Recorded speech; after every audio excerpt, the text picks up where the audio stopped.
Очекувавме поголемо штедење, а помало трошење, вели универзитетскиот професор Зоран Ивановски по објавувањето на ребалансот на буџетот.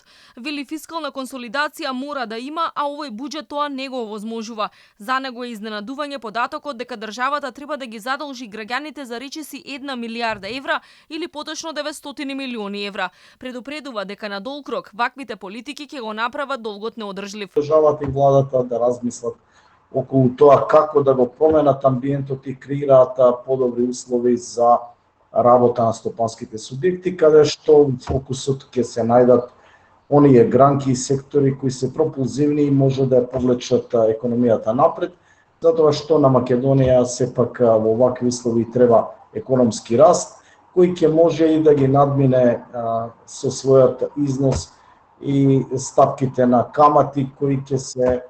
Своето незадоволство веднаш по објавувањето на ребалансот на буџетот го искажаа од Сојузот на синдикати.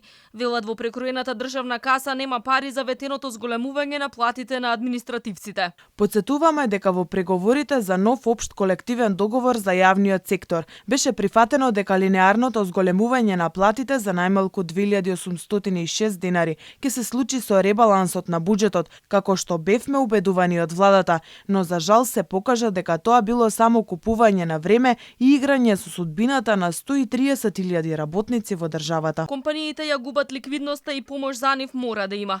Ивановски апелира владата да ја напушти политиката на така наречена ниди економија, во која постојано разни групации бараат некаква помош и субвенции. Таргетот на новиот пакет мерки според него треба да биде насочен кон бизнисот, бидејќи фирмите ќе го наполнат повеќе буџетот и ќе креираат повисок економски раст. Државата и владата да размислат околу тоа како да го променат амбиентот и креираат подобри услови за работа на стопанските субјекти, каде што фокусот ќе се најдат оние гранки и сектори кои се пропулзивни и може да повлечат економијата напред, затоа што на Македонија сепак во вакви услови треба економски раст, кој ќе може и да ги надмине со својот износ и стапките на камати со кои ќе се задолжуваме. За праксата која се повтори и оваа година, капиталните инвестиции да се скратат од над 600 на 520 милиони евра, Ивановски вели дека е редовна појава. Според него јасно е дека администрацијата има ограничен капацитет да ги процесуира и реализира клучните проекти кои носат развој. Очекувањата на владата се дека во прекроената државна каса ќе се слеат 4 милијарди евра приходи, но ќе се потрошат рекордни 4,7 милијарди евра или 260 милиони евра повеќе.